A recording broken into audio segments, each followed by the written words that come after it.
Hello, stranger. Care to share a cup of wine with a blind old man? And who's paying for the wine? I was hoping my stories might suffice. We accept only coin, not stories. I'll bring the wine right away. My thanks. Then allow me to repay your kindness with a tale. The tale of Odysseus, a man blessed with unmatched cunning, yet burdened by even greater pride. A man whose triumph at Troy led him not home, but battered and alone, cast naked upon the shores of the generous king Alcinous.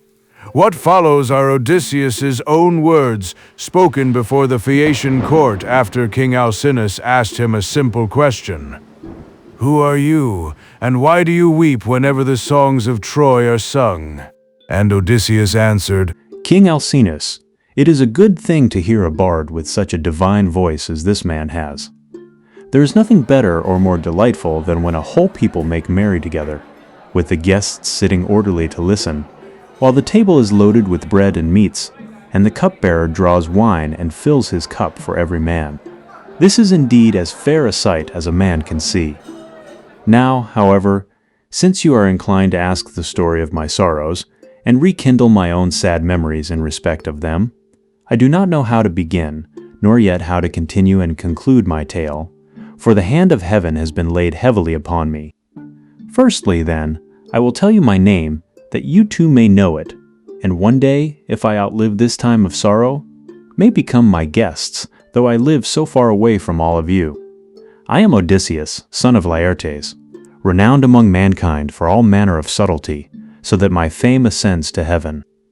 I live in Ithaca, where there is a high mountain called Narrates, covered with forests, and not far from it there is a group of islands very near to one another, Dulichium, same, and the wooded island of Zacynthus.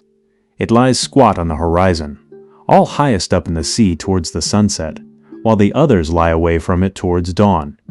It is a rugged island, but it breeds brave men, and my eyes know none that they better love to look upon. The goddess Calypso kept me with her in her cave, and wanted me to marry her, as did also the cunning Aeaean goddess Circe. But they could neither of them persuade me, for there is nothing dearer to a man than his own country and his parents, and however splendid a home he may have in a foreign country, if it be far from father or mother, he does not care about it. Now, however, I will tell you of the many hazardous adventures, which, by Zeus's will, I met with on my return from Troy. When I had set sail thence, the wind took me first to Ismarus, which is the city of the Cicones. There I sacked the town and put the people to the sword. We took the spoils of war to our ships, which we divided equitably amongst us, so that none might have reason to complain. I then said that we had better make off at once, but my men very foolishly would not obey me. So they stayed there, drinking much wine and feasting on the seashore. Meanwhile, the Cicones cried out for help to other Cicones who lived inland. These were more in number and stronger, and they were more skilled in the art of war, for they could fight either from chariots or on foot as the occasion served. In the morning, therefore, they came as thick as leaves in bloom in summer, and the hand of heaven was against us, so that we were hard pressed. They set the battle in array near the ships, and the hosts aimed their bronze-shod spears at one another. So long as the day waxed, and it was still morning, we held our own against them, though they were more in number than we. But as the sun went down towards the time when men loosed their oxen, the Cicones got the better of us, and we lost 6 men from every ship we had. So we got away with those that were left. Thence we sailed onward with sorrow in our hearts, but glad to have escaped death, though we had lost our comrades. Nor did we leave till we had thrice invoked each one of the poor fellows who had perished by the hands of the Cicones. A nymph then whispered in my ear a prayer to Hades.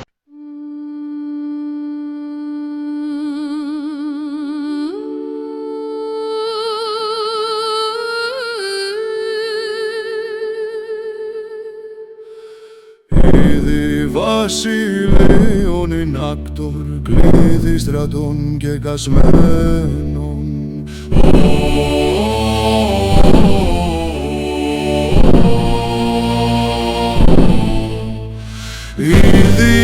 βασιλεία με λένετε κλητέρες, κλαίους οι παιδες.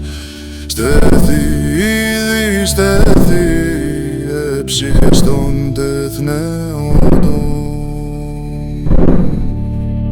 Ήδη βασιλείων είναι άκτορ, κλήθη στρατών και κασμένων, νεκρών ποταμός στέξε τους τεθνεώτας. Ως σκότους βασιλέ, όδηγε νεκρών, έσου η έλπις τελευταία, μόνοι θαναθνεώτων. Ήδη βασιλείων είναι άκτορ, κλήθη στρατών και κασμένων, άβυνον δότε δόξαν δότε, τόισεν μαχή πεσόντων. Ήδη βασιλέ, κλίμα τους μαγωμένου, αιών σκότους αιωλήθης, εσύ μόνον είναι άπαυση.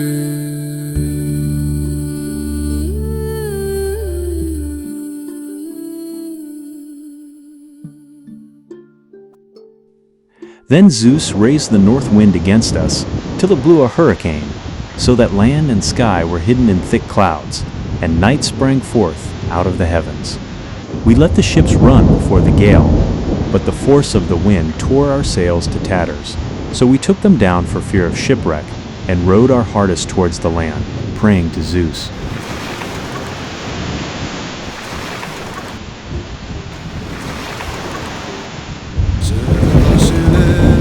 Νεφέα συνάγεις, πληθύν αυτών στεναχόντων, πρώτες οι τρέμοι πόντος, το σφαμίνος των εκχήμονος. Ρόθιον κλείζει, κύματα βαίνει, αιρεσία μοχθών έχει, σούζε πάτερ τους κάμνοντας, γιώθη κεραυνέ βοήθη. Ανάξε βάλιον κράτος, πρίμναν εθνέ προσλημμένα, άνεμον πάσον πέλαγος πράვნων, ζεσότερε πακούσον. Σκιά θανάτου περικλείσει, ο Θεού μόνον σώζει, δώσ' θάρσος το σώμην, εκβαλενίας εκ πόντου. Ουρανέ πέλαγος ελμίκα πήρεν, μόνος ελπίζω, στεθή φύλαξ κατά κύματος, εκλήθη μου έχει θες. Σε βασιλές νεφέα συνάγεις, κληθήν αυτών στεναχόντων, νος το δίδου φως ενάδειξον, σε σώτερε πακούσον. Ανάξ, κληθή, σε σώτερε πακούσον.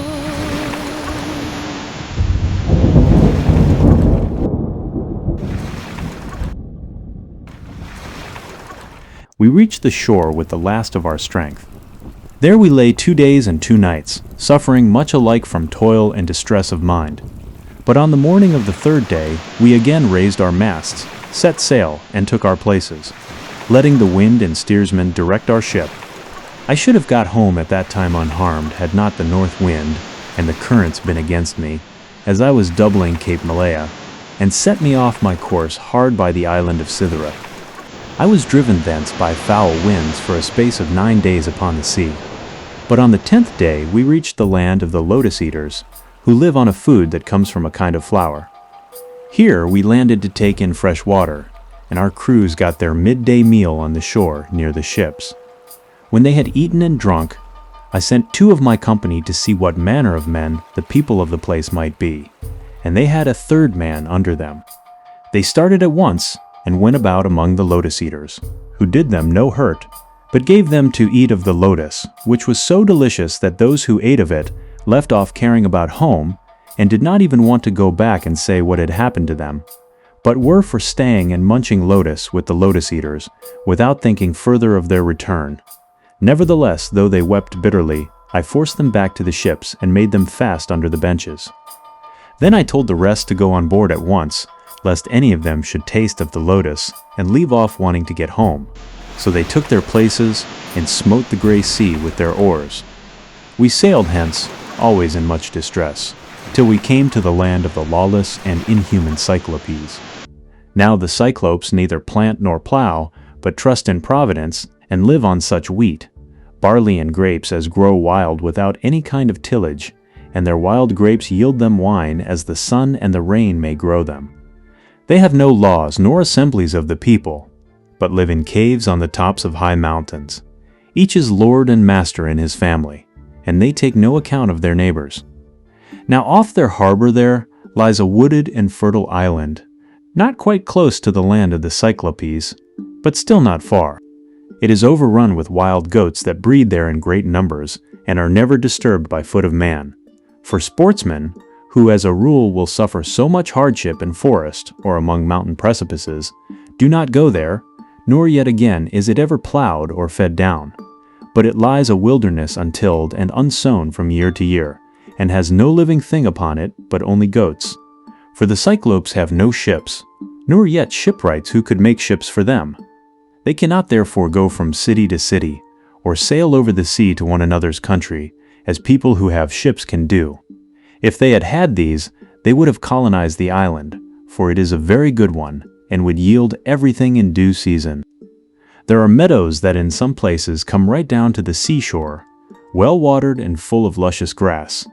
Grapes would do there excellently. There is level land for plowing, and it would always yield heavily at harvest time, for the soil is deep. There is a good harbor, where no cables are wanted, nor yet anchors, nor need a ship be moored, but all one has to do is to beach one's vessel and stay there till the wind becomes fair for putting out to sea again. At the head of the harbor there is a spring of clear water coming out of a cave, and there are poplars growing all round it. Here we entered, but so dark was the night that some god must have brought us in, for there was nothing whatever to be seen. A thick mist hung all round our ships. The moon was hidden behind a mass of clouds, so that no one could have seen the island if he had looked for it. Nor were there any breakers to tell us we were close inshore before we found ourselves upon the land itself. When, however, we had beached the ships, we took down the sails, went ashore, and camped upon the beach till daybreak.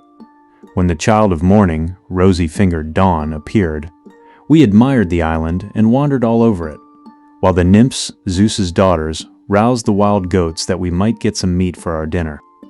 On this we fetched our spears and bows and arrows from the ships, and dividing ourselves into 3 bands, began to shoot the goats. Heaven sent us excellent sport. I had 12 ships with me, and each ship got 9 goats, while my own ship had 10. Thus through the livelong day to the going down of the sun we ate and drank our fill. And we had plenty of wine left, for each one of us had taken many jars full when we sacked the city of the Cicones, and this had not yet run out. While we were feasting, we kept turning our eyes towards the land of the Cyclopes, which was hard by, and saw the smoke of their stubble fires. We could almost fancy we heard their voices and the bleating of their sheep and goats, but when the sun went down and it came on dark, we camped down upon the beach, and next morning I called a council.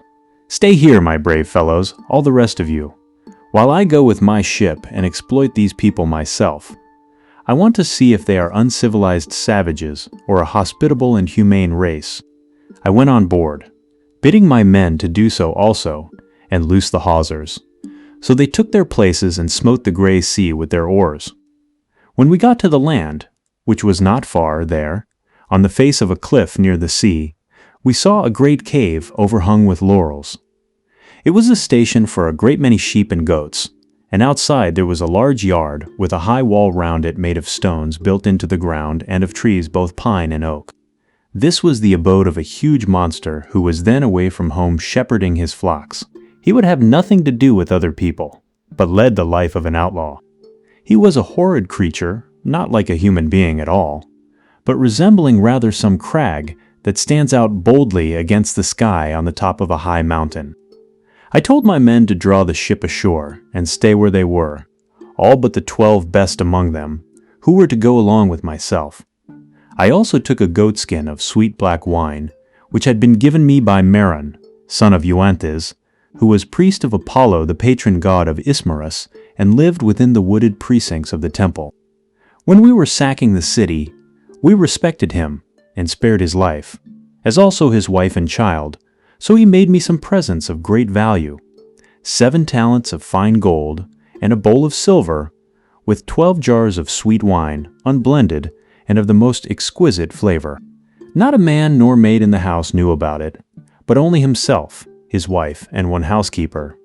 When he drank it, he mixed 20 parts of water to 1 of wine, and yet the fragrance from the mixing bowl was so exquisite that it was impossible to refrain from drinking. I filled a large skin with this wine, and took a wallet full of provisions with me, for my mind misgave me that I might have to deal with some savage who would be of great strength, and would respect neither right nor law.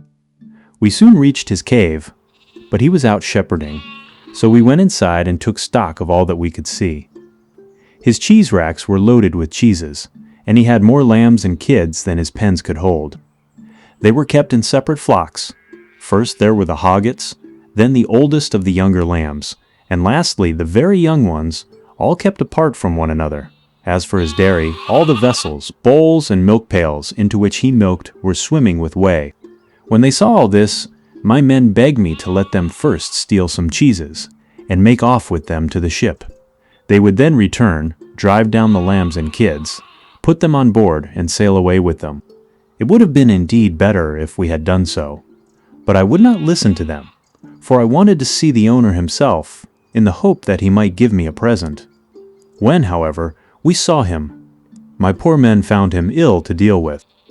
We lit a fire, offered some of the cheeses in sacrifice, ate others of them, and then sat waiting till the Cyclops should come in with his sheep. When he came, he brought in with him a huge load of dry firewood to light the fire for his supper, and this he flung with such a noise on to the floor of his cave that we hid ourselves for fear at the far end of the cavern. Meanwhile, he drove all the ewes inside, as well as the she-goats that he was going to milk, leaving the males, both rams and he-goats, outside in the yards. Then he rolled a huge stone to the mouth of the cave, so huge that 22 strong 4-wheeled wagons would not be enough to draw it from its place against the doorway. When he had so done, he sat down and milked his ewes and goats, all in due course. Therein 3 then let each of them have her own young one. He curdled half the milk and set it aside in wicker strainers, but the other half he poured into bowls that he might drink it for his supper.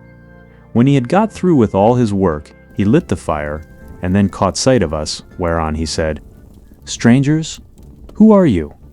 Where do you sail from?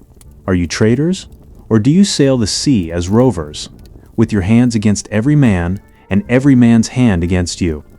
We were frightened out of our senses by his loud voice and monstrous form, but I managed to say, "We are Achaeans on our way home from Troy, but by the will of Zeus and stress of weather, we have been driven far out of our course. We are the people of Agamemnon, son of Atreus, who has won infinite renown throughout the whole world by sacking so great a city and killing so many people. We therefore humbly pray you to show us some hospitality, and otherwise make us such presents as visitors may reasonably expect. May your excellency fear the wrath of heaven, for we are your suppliants, and Zeus takes all respectable travelers under his protection, for he is the avenger of all suppliants and foreigners in distress." To this he gave me but a pitiless answer, "Stranger, you're a fool, or else you know nothing of this country. Talk to me indeed about fearing the gods or shunning their anger. We Cyclopes do not care about Zeus or any of your blessed gods, for we are ever so much stronger than they. I shall not spare either yourself or your companions out of any regard for Zeus, unless I am in the humor for doing so. And now tell me where you made your ship fast when you came on shore. Was it round the point, or is she lying straight off the land?" He said this to draw me out, but I was too cunning to be caught in that way, so I answered with a lie. Poseidon sent my ship onto the rocks at the far end of your country and wrecked it. We were driven onto them from the open sea, but I and those who are with me escaped the jaws of death. The cruel wretch vouchsafed me not one word of answer, but with a sudden clutch he gripped up 2 of my men at once. He gobbled them up like a lion in the wilderness, without leaving anything uneaten. As for us, we wept and lifted up our hands to heaven on seeing such a horrid sight, for we did not know what else to do. But when the Cyclops had filled his huge paunch and had washed down his meal of human flesh with a drink of neat milk, he stretched himself full length upon the ground among his sheep, and went to sleep. I was at first inclined to seize my sword, draw it, and drive it into his vitals, but I reflected that if I did, we should all certainly be lost, for we should never be able to shift the stone which the monster had put in front of the door. So we stayed sobbing and sighing where we were till morning came. When the child of morning, rosy-fingered Dawn, appeared, he again lit his fire, milked his goats and ewes, all quite rightly, and then let each have her own young one. As soon as he had got through with all his work, he clutched up 2 more of my men and began eating them for his morning's meal. Presently, with the utmost ease, he rolled the stone away from the door and drove out his sheep. But he at once put it back again, as easily as though he were merely clapping the lid on to a quiver full of arrows. As soon as he had done so, he shouted and cried, "Shoo, shoo!" after his sheep to drive them on to the mountain, so I was left to scheme some way of taking my revenge and covering myself with glory. In the end, I deemed it would be the best plan to do as follows. The Cyclops had a great club which was lying near one of the sheep pens. It was of green olive wood, and he had cut it intending to use it for a staff as soon as it should be dry. It was so huge that we could only compare it to the mast of a 20-oared merchant vessel of large burden, and able to venture out into open sea. I went up to this club and cut off about 6 feet of it. I then gave this piece to the men and told them to fine it evenly off at one end, which they proceeded to do, and lastly, I brought it to a point myself, charring the end in the fire to make it harder. When I had done this, I hid it under dung, which was lying about all over the cave, and told the men to cast lots which of them should venture along with myself to lift it and bore it into the monster's eye while he was asleep. The lot fell upon the very 4 whom I should have chosen, and I myself made 5. In the evening, the wretch came back from shepherding and drove his flocks into the cave, this time driving them all inside and not leaving any in the yards. I suppose some fancy must have taken him, or a god must have prompted him to do so. As soon as he had put the stone back to its place against the door, he sat down, milked his ewes and his goats all quite rightly, and then let each have her own young one. When he had got through with all this work, he gripped up 2 more of my men and made his supper off them. So I went up to him with an ivy-wood bowl of black wine in my hands. "Look here, Cyclops, you have been eating a great deal of man's flesh, so take this and drink some wine, that you may see what kind of liquor we had on board my ship. I was bringing it to you as a drink offering, in the hope that you would take compassion upon me and further me on my way home, whereas all you do is to go on ramping and raving most intolerably. You ought to be ashamed of yourself. How can you expect people to come see you any more if you treat them in this way?" He then took the cup and drank. He was so delighted with the taste of the wine that he begged me for another bowlful. "Be so kind as to give me some more, and tell me your name at once. I want to make you a present that you will be glad to have. We have wine even in this country, for our soil grows grapes and the sun ripens them, but this drinks like nectar and ambrosia all in one." I then gave him some more. 3 times did I fill the bowl for him, and 3 times did he drain it without thought or heed. Then, when I saw that the wine had got into his head, I said to him as plausibly as I could, "Cyclops, you ask my name, and I will tell it you. Give me, therefore, the present you promised me. My name is Nomen. This is what my father and mother and my friends have always called me." But the cruel wretch said, "Then I will eat all Nomen's comrades before Nomen himself, and will keep Nomen for the last. This is the present that I will make him." As he spoke, he reeled and fell, sprawling face upwards on the ground. His great neck hung heavily backwards, and a deep sleep took hold upon him. Presently he turned sick, and threw up both wine and the gobbets of human flesh on which he had been gorging, for he was very drunk. Then I thrust the beam of wood far into the embers to heat it, and encouraged my men lest any of them should turn faint-hearted. When the wood, green though it was about to blaze, I drew it out of the fire glowing with heat, and my men gathered round me, for heaven had filled their hearts with courage. We drove the sharp end of the beam into the monster's eye, and his hideous yells made the cave ring again. We ran away in a fright, but he plucked the beam all besmirched with gore from his eye, and hurled it from him in a frenzy of rage and pain, shouting as he did so to the other Cyclopes who lived on the bleak headlands near him. So they gathered from all quarters round his cave when they heard him crying, and asked what was the matter with him. "What ails you, Polyphemus, that you make such a noise, breaking the stillness of the night and preventing us from being able to sleep? Surely no man is carrying off your sheep. Surely no man is trying to kill you either by fraud or by force?" But Polyphemus shouted to them from inside the cave, "No man is killing me by fraud. No man is killing me by force. Then, if no man is attacking you, you must be ill. When Zeus makes people ill, there is no help for it, and you had better pray to your father Poseidon." Then they went away, and I laughed inwardly at the success of my clever stratagem. But the Cyclops, groaning and in an agony of pain, felt about with his hands till he found the stone and took it from the door. Then he sat in the doorway and stretched his hands in front of it to catch anyone going out with the sheep, for he thought I might be foolish enough to attempt this. As for myself, I kept on puzzling to think how I could best save my own life and those of my companions. I schemed and schemed, as one who knows that his life depends upon it, for the danger was very great. In the end, I deemed that this plan would be the best. The male sheep were well grown and carried a heavy black fleece, so I bound them noiselessly in threes together, with some of the withies on which the wicked monster used to sleep. There was to be a man under the middle sheep, and the two on either side were to cover him, so that there were 3 sheep to each man.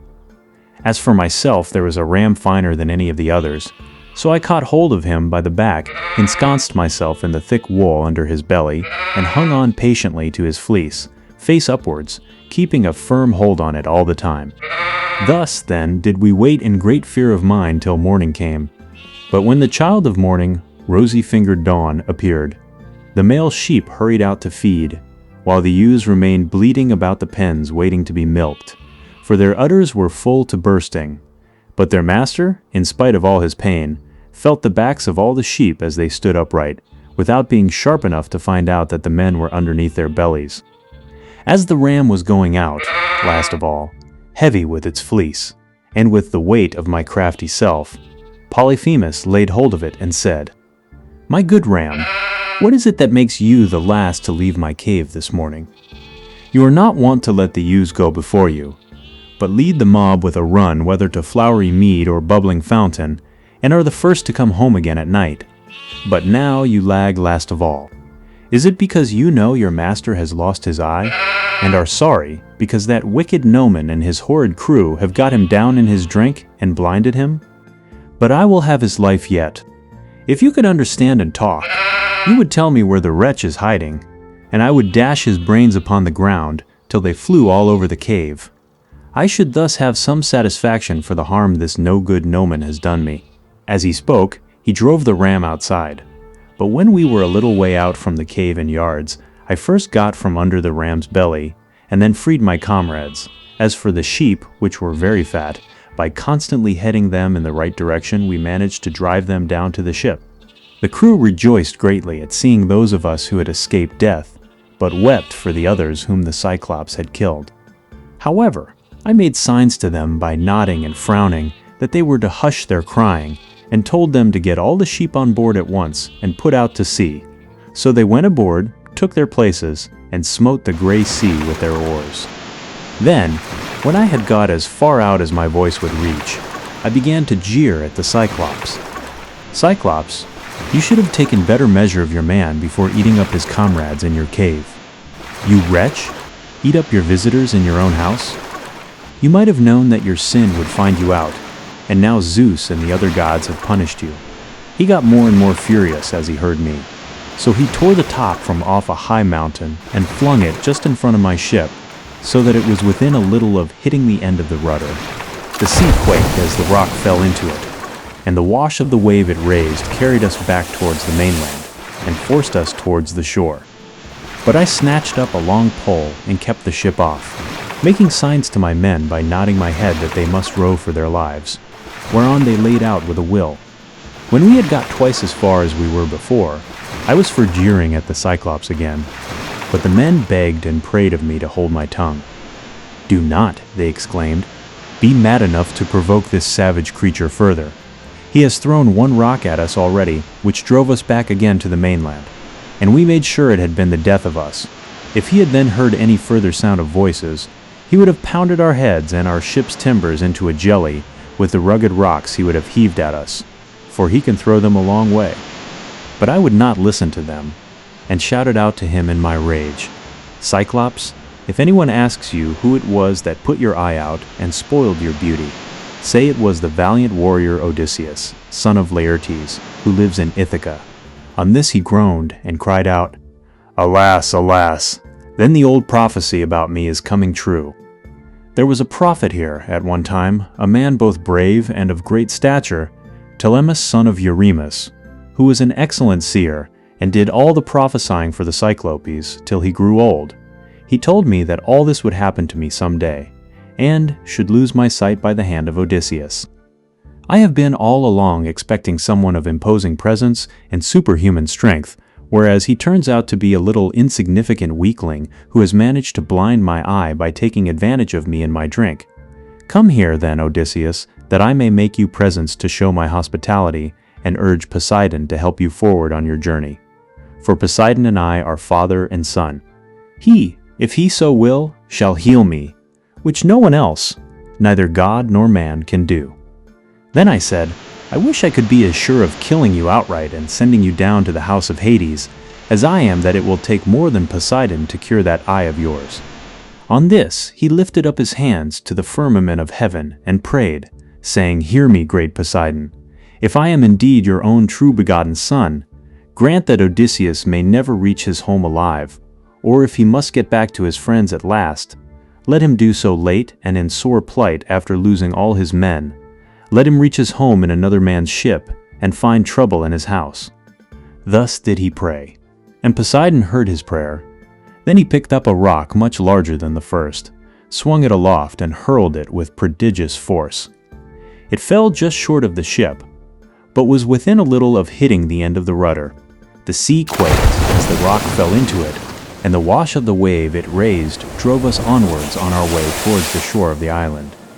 When at last we got to the island where we had left the rest of our ships, we found our comrades lamenting us and anxiously awaiting our return. We ran our vessel upon the sands and got out of her onto the seashore.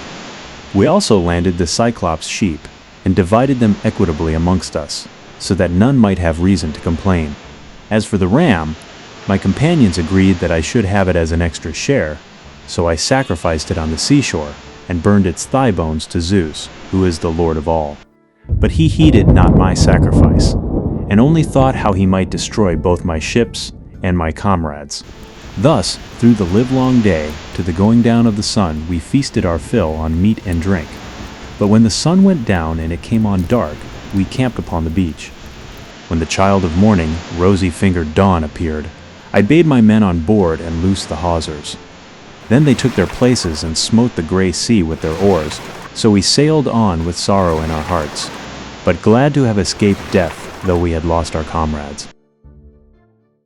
And so concludes the tale of the monstrous Cyclops, Polyphemus, a creature of terrible strength and a victim of his own pride.